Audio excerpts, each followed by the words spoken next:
بہت خوشی ہو رہی ہے کہ اتنی دور سے میں اس تقریب میں شریک ہو رہا ہوں. بہت مبارک تقریب ہے جہاں ماشاءاللہ بچوں نے قرآن پاک حفظ کیا ہے. مجھے بتایا گیا ہے کہ 13 بچوں نے قرآن حفظ کیا ہے، 3 نے گردان مکمل کی ہے ماشاءاللہ، اور 25 لوگوں نے سیرت کا کورس کیا ہے، اور 12 بزرگوں نے قاعدہ پڑھا ہے. یہ ساری وہ خوشخبریاں ہیں جو میں نے سنی ہے مولانا قاری محمد وسیم صاحب سے. قاری محمد وسیم صاحب ہمارے جامعہ میں 10 سال انہوں نے پڑھا ماشاءاللہ، اور 3 سال حفظ میں پڑھایا بھی ہے. میں ان کی صلاحیتوں سے بہت پر امید ہوں کہ انشاءاللہ باذن اللہ یہ اس ادارے کو، القرآن ایجوکیشن سسٹم کو بہت آگے لے کر جائیں گے انشاءاللہ تعالی. اور جو کچھ میں نے ان کو یہاں دیکھا جب یہ جامعہ میں پڑھتے تھے، یہاں پڑھاتے تھے، اور جو ان کی کارکردگی وہاں سے مجھے بتائی جا رہی ہے اور کچھ میں نے دیکھی بھی ہے، تو میں اس علاقے کے لوگوں کو، اس محلے کے لوگوں کو، اور ان خاندانوں کو جن کے بچے یہاں پڑھ رہے ہیں، ان کو میں مبارکباد پیش کرتا ہوں کہ آپ کا جس ادارے سے تعلق ہوا ہے، امید ہے کہ آپ مایوس نہیں ہوں گے. قرآن مجید کا حفظ یہ تو بہت بڑی بابرکت چیز ہے. ان تمام بچوں کو جنہوں نے قرآن مجید کی حفظ کی، سعادت حاصل کی، ان کے والدین کو، ان کے خاندانوں کو، ان کے اساتذہ کو میں بہت مبارکباد پیش کرتا ہوں. اور میں سمجھتا ہوں کہ یہ بہت بڑا اعزاز ہے اساتذہ کے لیے بھی، کہ ان کے لیے صدقہ جاریہ ہے، اور ان بچوں کے خاندانوں کے لیے بھی. اللہ تعالیٰ بہت برکتوں سے نوازے. سیرت کے حوالے سے جو کورس کروایا مولانا قاری وسیم صاحب نے، تو میں سمجھتا ہوں کہ اس قسم کے کورس مزید کروانے چاہیے، اور لوگوں کو اس میں حصہ لینا چاہیے، خوب پڑھنا چاہیے. بزرگوں نے، بڑی عمر کے لوگوں نے تعلیم بالغہ میں جو قرآن پڑھنا شروع کیا ہے، قاعدہ پڑھنا شروع کیا ہے، تو میں سمجھتا ہوں کہ اپنی عمر کا یہ بہترین مصرف ہے. جب عمر زیادہ ہو جاتی ہے اور پھر موقع مل جاتا ہے قرآن پڑھنے کا، حدیث پڑھنے کا، اللہ والوں کی صحبت میں بیٹھنے کا، تو اس سے بہتر کوئی زندگی کا مصرف نہیں ہو سکتا. میں اس کو کہتا ہوں کہ ان کی لاٹری نکل آئی ہے. تو جو حضرات سیرت کورس کر رہے ہیں یا وہ کرنا چاہتے ہیں، یا بڑی عمر کے لوگ تعلیم بالغہ میں حصہ لینا چاہتے ہیں، تو وہ ان کے لیے بہت شاندار ایک سنہری موقع ہے. اس سے بھرپور فائدہ اٹھائیں. میں اس موقع پہ مولانا قاری وسیم صاحب کو کچھ نصیحتیں کرنا چاہتا ہوں، اور ان تمام مدارس کو اور اسکولوں کو جو اس وقت میں اپنے اسکول یا مدرسہ شروع کر رہے ہیں. وہ ایک ہمارے ملک میں جن مسائل سے ہم دوچار ہیں اس وقت میں، جو افراتفری ہے، شورش ہے، فتنے ہیں، اخلاقیات ہمارے کہاں جا رہے ہیں، جذباتیت ہے، سطحیت ہے، نظم و ضبط نہیں ہے، ڈسپلن نہیں ہے، اور حکومت کے قانون کا احترام نہیں ہے، آپس میں تعلقات اچھے نہیں ہیں. ان حالات میں جو سب سے بڑی چیز جہاں سے ہمارا معاشرہ بن سکتا ہے، اور ہمارا جو یہ ہجوم ہے، یہ قوم بن سکتا ہے، وہ مدرسہ اور اسکول ہے. مدرسہ اور اسکول کی تعلیم کے اس چشمے پر ہم ہمت کے ساتھ بیٹھ جائیں، اور ابھی سے ہم ان بچوں کی ذہن سازی کریں، ان کو اچھی تعلیم بھی دیں، ان کی تربیت بھی دیں، تو امید ہے کہ ایک اچھے نتائج حاصل ہوں گے انشاءاللہ تعالی. ابھی سے ان بچوں میں، چاہے وہ حفظ کر رہے ہیں، مدرسہ پڑھ رہے ہیں، چاہے اسکول کی تعلیم حاصل کر رہے ہیں، ان کو اجتماعیت سکھائیں. ریاست اور ملک اور تہذیبیں وہ اجتماعیت کے ساتھ باقی رہتی ہیں. یہ جو فرقہ وارانہ آپس میں تقسیم در تقسیم ہے، سیاسی لحاظ سے ہم تقسیم در تقسیم ہے، اس طریقے سے اور بہت سارے گروپوں میں تقسیم ہے، تو یہ تقسیم ہمیں تباہ کر رہی ہے. تو ہم ابھی سے بچوں کے ذہنوں میں یہ بات ڈالیں کہ ہم ایک قوم ہیں، اور ایک قوم کس عنوان سے؟ اسلام اور مسلمانوں کے حوالے سے. اور جس ملک میں ہم رہتے ہیں، پاکستان، اس مملکت خداداد کے ہم پر حقوق ہیں. اس میں اس ملک کے ساتھ محبت کرنا، حب الوطنی کا اہتمام کرنا، اور اس ملک کو اپنا سمجھنا. تو ابھی سے بچوں کے ذہنوں میں اونرشپ ڈالیں کہ یہ ملک ہمارا ہے.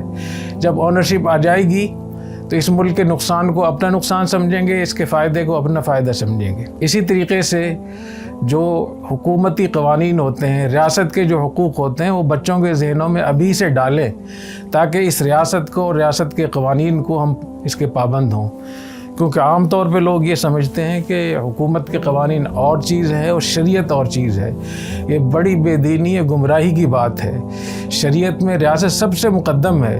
شریعت میں ریاست سب سے مقدم ہے. نبوت کے بعد سب سے بڑا جو درجہ ہے ہمارے ہاں ریاست اور خلافت کا ہے. تو ریاست کو باقی رکھنا، اس کی حفاظت کرنا، اس کی سلامتی کا خیال رکھنا، اس کے تقاضوں کو پورا کرنا، یہ ہمارے دین کی بہت بڑی ضرورت ہے. اس لیے ہمیں ابھی سے ان بچوں کو یہ بات سکھانی چاہیے، ان کو سمجھانی چاہیے. اسی طریقے سے جو مواقع ہمارے ہاتھوں سے ضائع ہو رہے ہیں، اس کی ایک بہت بڑی وجہ یہ کہ ہمارے بحیثیت قوم کے ہمارے اندر نظم و ضبط نہیں ہے، ڈسپلن نہیں ہے. حکومت کی رٹ بھی نہیں ہے اور اس ملک کی آنرشپ بھی نہیں ہے، اجتماعیت بھی نہیں ہے اور ڈسپلن اور نظم و ضبط بھی نہیں ہے. تو جو مواقع ہمیں مل رہے ہیں وہ ضائع ہو رہے ہیں. تو میں یہ سمجھتا ہوں کہ ابھی سے بچوں کو ترتیب سے ان کو سکھانا، نظم و ضبط سکھانا، صفائی ستھرائی، اساتذہ کا ادب احترام، والدین کی اطاعت، والدین کی خدمت، پڑوسیوں کے حقوق، ایک دوسرے کے ساتھ کیسے مل کے چلنا ہے، باقاعدہ ان کو عملی مشق کروائیں. صرف پڑھائیں نہیں بلکہ ان کی تربیت بھی کریں. جب آپ ان کو یہ پڑھاتے ہیں کہ آپ اپنے پڑوسی کا خیال رکھیں تو بچوں کے ذمہ لگائیں کہ وہ پھر بتائیں، رپورٹ دیں کہ انہوں نے اپنے پڑوسی کے ساتھ کیا معاملہ کیا. جب ہم یہ کہتے ہیں کہ ایک غریب کی مدد کریں تو بچوں کے ہاتھوں سے غریب کی مدد کروائیں. تو جتنا بھی ہم تربیہ ماڈل کو ساتھ شامل کریں گے تعلیم میں، اتنے ہی ہمارے ملک کی، ہماری معاشرے کی، ہماری مستقبل کی انشاءاللہ بہتری ہوگی. اسی طریقے سے جو مدارس اور اسکول ہیں اس میں مالیات کے شعبے کو بہت ٹھیک رکھیں. میں قاری وسیم صاحب کو خاص طور پہ کہوں گا کہ جیسے آپ اور بہت ساری چیزوں میں اہتمام کر رہے ہیں تو اپنے مالیات کے شعبے کو بہت شفاف رکھیں. اتنا رکھیں کہ کوئی بھی آدمی کسی بھی وقت آپ سے پوچھے تو آپ اس کو دکھا سکیں کہ ہمارا مالیات کا نظام ہے، یہ ہماری آمدن ہے، یہ ہمارے خرچ ہے. اور جتنی اس میں شفافیت ہوگی اتنے ہی معاشرے کا اعتماد بھی بحال ہوگا اور اتنی ہم آخرت کے لحاظ سے بھی ہم بری ہوں گے. دارالعلوم دیوبند میں باقاعدہ انہوں نے ہر سال کے آخر میں کچھ بڑے بڑے حضرات، جس میں حیدرآباد دکن کے نواب صاحب تھے، بھاولپور کے نواب صاحب تھے، اس طریقے سے بھوپال، ریاست بھوپال کے نواب صاحب تھے، اس سطح کے حضرات سال کے آخر میں آتے تھے اور دارالعلوم دیوبند کے تمام اخراجات، آمدن اخراجات کو دیکھ کر اس پہ سائن کر کے جاتے تھے، دستخط کر کے جاتے تھے. ہمیں اس کا اہتمام کرنا چاہیے کہ ہم اپنے معاشرے کا اعتماد ہم حاصل کریں. اسی طریقے سے اپنے ادارے میں قانونی چیزوں کا بہت خیال رکھیں.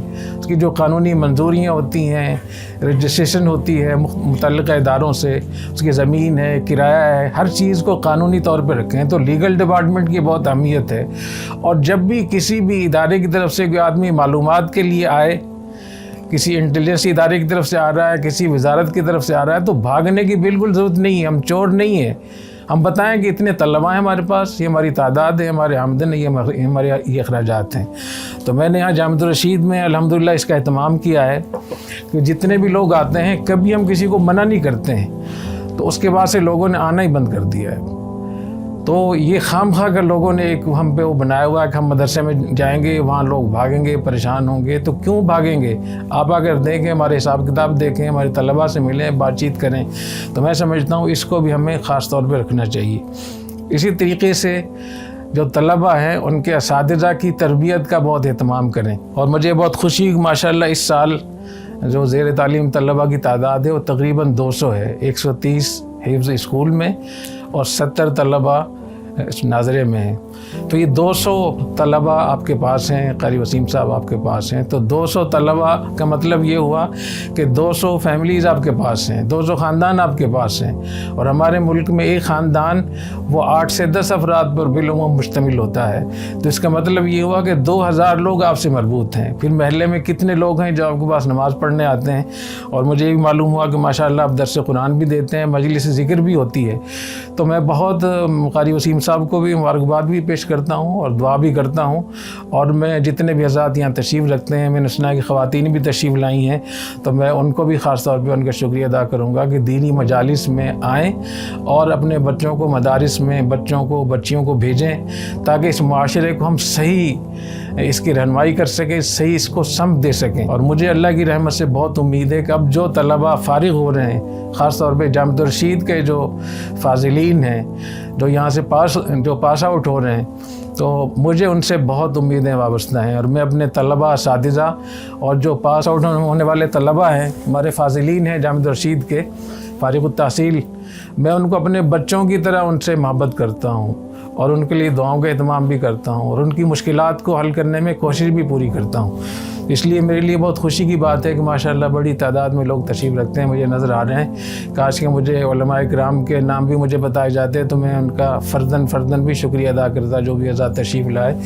یہ میرا مدرسہ ہے، اور قاری وسیم صاحب یہ میرے ہی بچے ہیں، تو میں سمجھتا ہوں کہ ان کو سپورٹ کرنا چاہیے، محلے والوں کو بھی چاہیے، اور اگر کوئی غلطی ان سے ہو رہی ہے تو اس کی ان کو بھی اطلاع کر دیں، مجھے بھی اطلاع کر دیں، تاکہ میں بھی اس میں اصلاح میں حصہ لے سکوں۔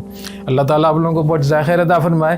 میں ایک مرتبہ پھر شکریہ ادا کرتا ہوں اور دعاگو ہوں، اور خاص طور پہ ان طلباء کو جنہوں نے قرآن حفظ کیا ہے، جنہوں نے یہاں پڑھا ہے، ان کو، ان کے والدین کو، اساتذہ کو، قاری وسیم صاحب کو بہت مبارکباد پیش کرتا ہوں۔ بہت شکریہ، جزاکم